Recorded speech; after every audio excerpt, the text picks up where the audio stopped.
ફરી ડૂબ્યું વડોદરા શહેર। છેલ્લા 24 કલાકમાં 14 ઇંચ વરસાદ વરસતા વડોદરા શહેર થયું જળબંબાકાર। વરસાદની સાથે વિશ્વામિત્રી નદીના પાણી પણ વડોદરા શહેરમાં ફરી વળ્યા, જેને લઈ મચી તબાહી। અમિતનગર સર્કલ પાસે તો રસ્તા પર જ ડૂબ્યા વાહનો। વડોદરાના મુખ્ય માર્ગો પાણીમાં ગરકાવ થતા શહેરની રફતાર થંભી ગઈ। આ દ્રશ્યો છે ગોરવાના ઝાંસીની રાણી વિસ્તારના। અહીં ગળા ડૂબ સુધી પાણી ભરાયા, વાહનો સંપૂર્ણપણે ડૂબી ગયા। સ્થાનિકો નાવડી લઈને નીકળ્યા।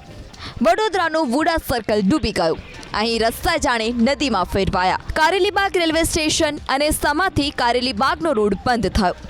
આજવા સરોવરના 62 દરવાજા ખોલી પાણી છોડાતા વિશ્વામિત્રી નદી તેની ભયજનક સપાટી વટાવી ચૂકી છે। વિશ્વામિત્રી નદીની ભયજનક સપાટી 26 ફૂટ છે। હાલ 35 ફૂટે નદીમાં પાણી વહી રહ્યું છે। વિશ્વામિત્રી નદીના પાણી રાવપુરા વિસ્તારમાં ફરી વળ્યા। અહીં કેડસમાં પાણી ભરાયા છે। વડોદરાના પોશ વિસ્તાર પણ જળબંબાકાર થયા। સમા વિસ્તારમાં આવેલા સિદ્ધાર્થ બંગલોઝમાં પાણી ફરી વળ્યા। તમામ બંગલાના પહેલા માળ પાણીમાં ડૂબી ગયા। બંગલામાં રહેતા લોકો બીજા માળે રહીને પોતાનો જીવ બચાવવા મજબૂર।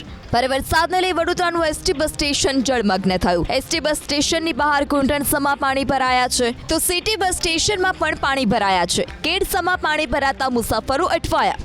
વડોદરા શહેરની સાથે જિલ્લામાં પણ વરસ્યો ધોધમાર વરસાદ। વડોદરા પાસેનું જામવા ગામ જળમગ્ન થયું છે। ગામમાં કેડસમાં પાણી ભરાયા છે। ગામની પોસ્ટ ઓફિસ, સ્કૂલ પાણી થયા। ઘરોમાં પાણી ઘૂસી જતા ઘર વખરીને નુકસાન થયું છે। આ આકાશી દ્રશ્યો છે પાદરામાં ભારે વરસાદથી જંબુસર તરફનો માર્ગ બંધ થયો। વડોદરા જિલ્લાની ઢાઢર નદીમાં પૂર આવ્યું છે। ઢાઢર નદીના પાણી ડભોઈ વડોદરા માર્ગ પર ફરી વળ્યા। ડભોઈથી વડોદરા અવરજવર કરતા લોકો અટવાયા છે। ભારે વરસાદથી ડભોઈની વસાહતમાં રહેતા 11 લોકો ફસાયા હતા, જેમને રેસ્ક્યુ કરવામાં આવ્યા।